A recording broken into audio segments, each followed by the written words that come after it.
Assalamualaikum warahmatullahi wabarakatuh. Pada mata pelajaran akuntansi kali ini, kita akan mempelajari materi jurnal umum. Lalu untuk jurnal umum sendiri itu apa sih? Untuk jurnal umum adalah jurnal yang dipergunakan untuk tempat melakukan pencatatan bagi segala jenis bukti transaksi keuangan yang muncul akibat terjadinya berbagai transaksi keuangan perusahaan dalam suatu periode tertentu. Sebelumnya, silakan kalian perhatikan tabel persamaan dasar akuntansi kalian. Nantinya, ketika kita mencatat transaksi, akan kita rubah ke bentuk tabel yang lebih sederhana sebagai berikut. Inilah bentuk dari jurnal umum. Mulai dari atas terdapat nama perusahaan, judul tabelnya, dan kita kebetulan akan membuat jurnal umum, maka judulnya adalah jurnal umum. Dan bawahnya adalah periode transaksi yang akan kita catat, dan diawali dengan kata per, diikuti tanggal terakhir periode tersebut. Misalkan saja kita mengerjakan transaksi bulan Januari 2019, maka bunyinya per 31 Januari 2019. Kemudian bawahnya terdapat tabel berisikan tanggal, keterangan, ref, debit, dan kredit, di mana kolom tanggal untuk mencatat tanggal, bulan, dan tahun terjadinya transaksi. Dan di dalam kolom tanggal terdapat dua kolom lagi, di mana kolom pertama itu sedikit lebar untuk mencantumkan bulan terjadinya transaksi, dan kolom kedua yang lebih kecil digunakan untuk mencantumkan tanggalnya. Kemudian kolom keterangan untuk mencatat akun-akun yang ada di debit dan di kredit, serta keterangan ringkas transaksi tersebut. Kemudian kolom ref itu untuk mencatat nomor kode akun yang sudah diposting atau dipindahkan ke buku besar.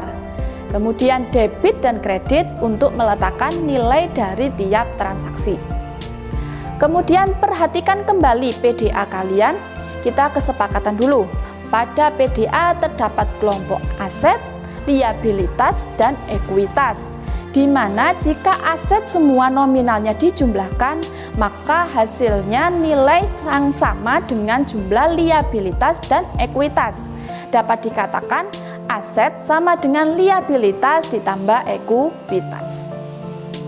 Karena kelompok aset berada di sisi sebelah kiri, kirinya dari sisi kalian, maka jika ada transaksi yang menambah aset, maka nominalnya pada jurnal umum nanti juga kita letakkan di sisi kiri, yakni kita letakkan di sisi debit. Dan sebaliknya, karena letak liabilitas dan ekuitas berada di sisi yang berlawanan, maka jika ada penambahan pada liabilitas dan ekuitas, nominalnya kita letakkan di sisi kredit. Dan pada kolom keterangan, untuk memudahkan kita membaca jurnalnya, maka akun yang nominalnya terletak di sisi kredit, penulisan akunnya kita tulis sedikit menjorok ke dalam. Dan penulisan jurnal, nominal yang berada di sisi debit harus ditulis terlebih dahulu. Kemudian di bawah sendiri diberi keterangan singkat dengan diberi tanda kurung. Soal yang akan kita gunakan sama seperti sebelumnya. Kita mulai dari tanggal 1 April, yakni Haji Ali membuka bengkel mobil dengan menyetorkan uang tunai ke kas perusahaan sebesar 15 juta. Untuk analisis transaksinya yaitu kas bertambah 15 juta, kemudian modal Haji Ali 15 juta. Kemudian kas dia masuk ke dalam kelompok aset. Sedangkan aset itu dia terletak di sebelah kiri. Kalau kiri, maka jika bertambah kita letakkan nanti di jurnal umum adalah di sisi debit. Maka silakan kalian tuliskan keterangannya kas, kemudian nominalnya diletakkan di sisi debit sejumlah 15 juta. Kemudian yang kedua, modal Haji Ali juga bertambah. Modal Haji Ali dalam persamaan dasar akuntansi dia masuk ke dalam kelompok ekuitas. Nah, ekuitas berada di sisi kanan. Nah, kalau berada di sisi kanan, jika bertambah, maka nanti di jurnal umum juga di sisi sebelah kanan, yaitu di sisi kredit. Maka di keterangannya silakan ditulis menjorok agak ke dalam karena dia sisi kredit, yaitu modal Haji Ali. Kemudian nominalnya silakan kalian tulis di kredit sejumlah 15 juta. Selanjutnya yaitu tanggal 3 April dibeli tunai peralatan senilai 7.500.000 dan perlengkapan 2 juta. Oke, kita lihat peralatan kemudian perlengkapan sama-sama bertambah. Nah, jika bertambah maka dia akan diletakkan di sisi debit karena dia kelompok dari aset, dan aset jika bertambah dia berada di sebelah kiri, maka kita letakkan di sebelah kiri yaitu di sisi debit. Maka kita tulis dulu tanggalnya. Tanggalnya kita tulis langsung 3, tidak perlu menuliskan lagi untuk bulannya, cukup di awal tanggal saja. Oke, berarti kita catat dulu yang pertama yaitu peralatan. Peralatan senilai 7.500.000. Keterangannya peralatan, kemudian nominalnya kita letakkan di debit sejumlah 7.500.000 karena dia bertambah. Kemudian bawahnya lagi perlengkapan. Perlengkapan bertambah, maka di sisi debit. Maka perlengkapan di sisi debit sejumlah 2 juta. Kemudian kalau kita beli peralatan, beli perlengkapan secara tunai, maka kas kita berkurang. Masih ingat ya, untuk aset jika bertambah dia diletakkan di debit, maka kalau kurang dia diletakkan di kredit. Maka silakan kas ditulis agak menjorok ke dalam. Kemudian untuk kreditnya kita jumlahkan antara peralatan dan perlengkapan, yakni 9.500.000. Oke, kemudian tanggal 5. Tanggal 5 dibayar sewa tempat usaha 1.500.000. Maka uang kita berkurang, kemudian beban sewa kita bertambah. Oke, kalau uang berkurang di sisi kredit karena kas di sisi kredit. Kemudian kita cari dulu yang untuk debitnya.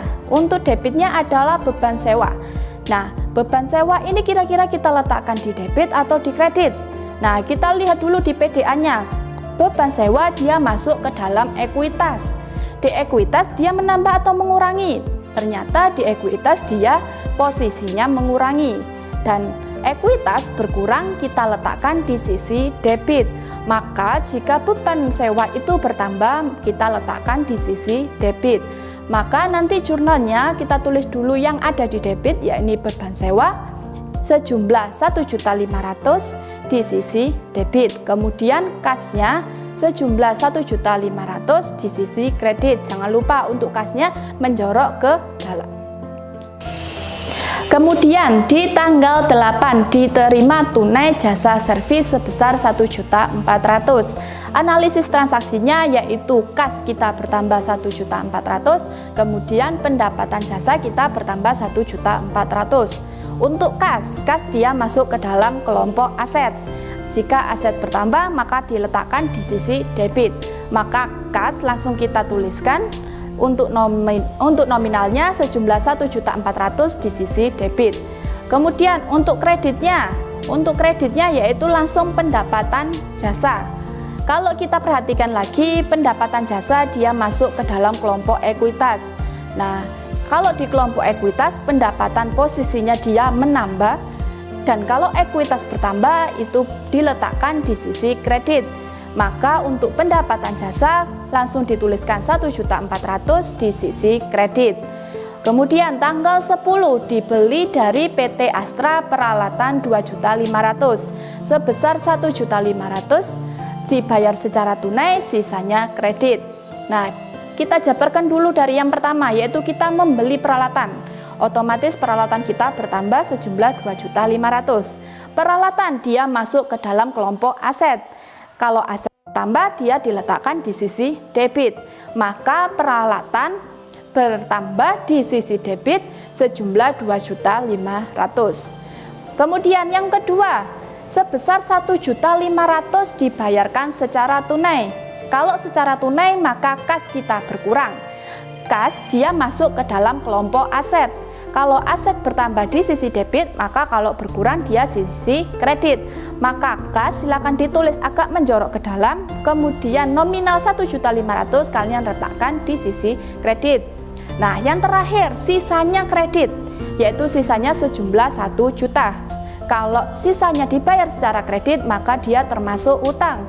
Nah, hutang jika dia bertambah karena dia letaknya di sampingnya ekuitas, dia sama dengan ekuitas. Kalau bertambah dia diletakkan di sisi sebelah kanan, maka yaitu di sisi sebelah kredit. Maka utang silakan ditulis agak menjorok ke dalam, kemudian kita letakkan nominalnya 1 juta di sisi kredit. Jangan lupa, mulai dari transaksi 3, 5, 8, 10, selalu kalian kasih keterangan tambahan. Untuk yang pertama tadi yaitu setoran tunai, untuk yang tanggal 3 yaitu membeli peralatan dan perlengkapan, yang tanggal 5 yaitu membayar sewa tempat usaha, yang tanggal 8 yaitu menerima pendapatan tunai, dan yang 10 yaitu membeli peralatan secara tunai dan kredit. Oke, sekarang kita lanjutkan lagi untuk yang tanggal 12. Diperhitungkan kepada pelanggan kredit atas kendaraan yang telah diselesaikan 3.750.000 dan pembayarannya akan diterima kemudian. Nah, kalau diperhitungkan kepada pelanggan kredit, maka kita sudah melakukan pekerjaan, kemudian ada keterangan pembayaran akan diterima kemudian, tetapi kita belum menerima uangnya. Oke ya, kalau kita belum menerima uangnya berarti kita punya piutang. Untuk piutang dia masuk ke dalam kelompok aset. Karena kita menambah piutang berarti kita menambah aset. Kalau aset bertambah kita letakkan di debit, maka piutang usaha kita letakkan di debit untuk nominalnya yaitu 3.750.000. Yang kedua, piutang timbul dikarenakan kita sudah melakukan pekerjaan. Kalau kita sudah melakukan pekerjaan, maka dapat kita katakan kalau kita sudah menerima pendapatan jasa. Oke ya, sama seperti tadi, pendapatan jasa itu akan menambah ekuitas, ekuitas bertambah di sisi kredit, maka pendapatan jasa bertambah di kredit, yakni sejumlah 3.750.000. Untuk keterangannya yaitu pendapatan jasa dibayarkan kemudian. Kemudian tanggal 15, dibayar utang usaha kepada PT Astra sejumlah 600.000. Oke, kalau dibayarkan hutang kita, otomatis hutang kita berkurang. Oke, hutang itu berada di sisi sebelah kanan. Kalau bertambah dia letaknya di kredit, kalau berkurang maka dia di debit. Berarti utang kita berkurang di sisi debit sejumlah 600.000. Kalau utang berkurang, kita hutang berkurang karena membayar dengan kas, maka kasnya juga berkurang. Nah, kas masuk ke kelompok aset. Aset kalau bertambah di sisi debit, nah kalau berkurang di sisi kredit, maka kas berkurang di sisi kredit sejumlah 600.000. Oke, selanjutnya tanggal 18, Haji Ali mengambil uang tunai sebesar 500.000 untuk keperluan pribadinya. Oke, untuk mengambil uang tunai, pengambilan uang tunai itu masuk ke dalam prive, yaitu prive Haji Ali. Prive Haji Ali posisinya dia berada di kelompok ekuitas dan posisinya dia mengurangi ekuitas.